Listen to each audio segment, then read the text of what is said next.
Let us now see what critical roles and critical profiles are.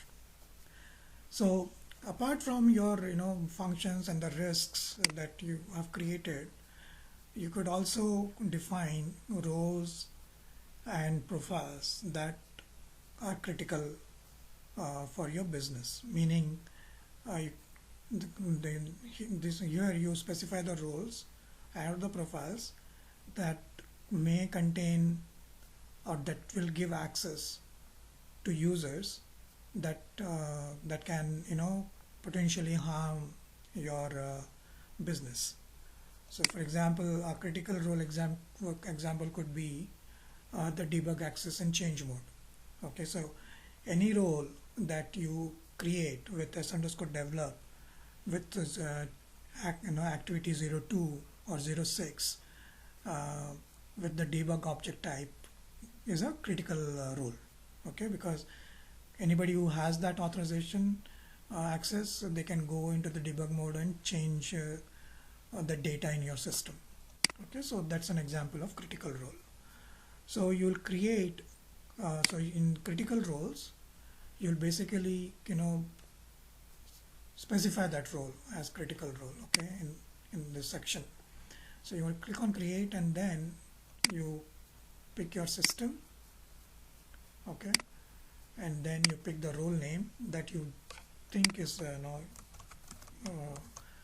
critical for your business, and let's pick one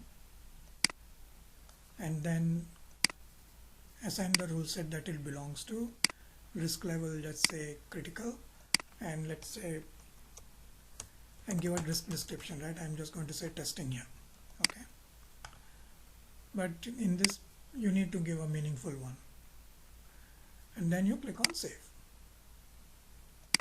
and every thing that you create will wherever you see the change history tab, right, it will basically give you the log of the changes of that particular configuration. Okay, so let's close this, right? It is created now close this. Similarly, you can also create specify what is your critical profiles. So we know by default you will have to put SAP all here. Okay, SAP all is a critical thing, so you cannot give SAP all to everybody, right? So you put SAP all. So these are all for monitoring purposes, right?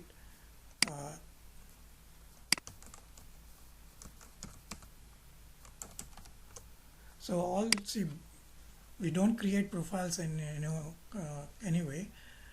So any SAP delivered system profiles, right, like SAP all or s underscore administration underscore a dot administration, those are the kinds of profiles which you think are critical. You can put those in this list here. Okay, so why are we doing this, right? So how do we monitor this?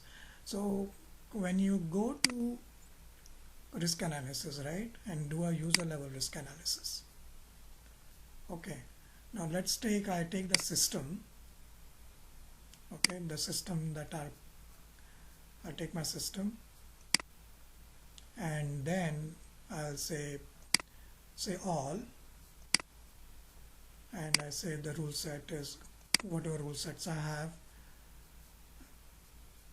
and then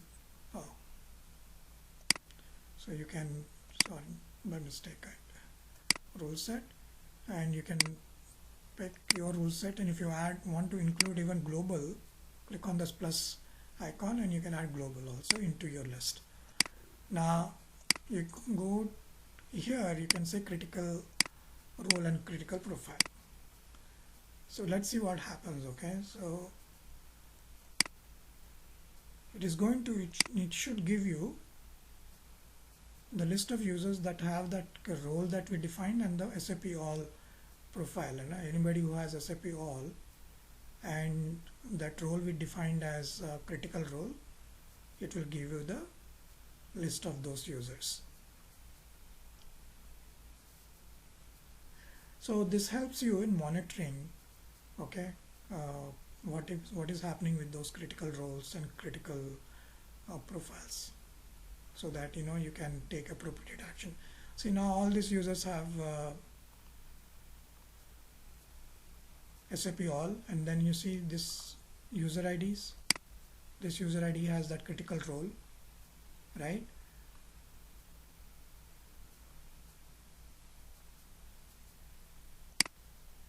Yeah, so there's only one user ID who has that critical role, but all these other users have SAP all.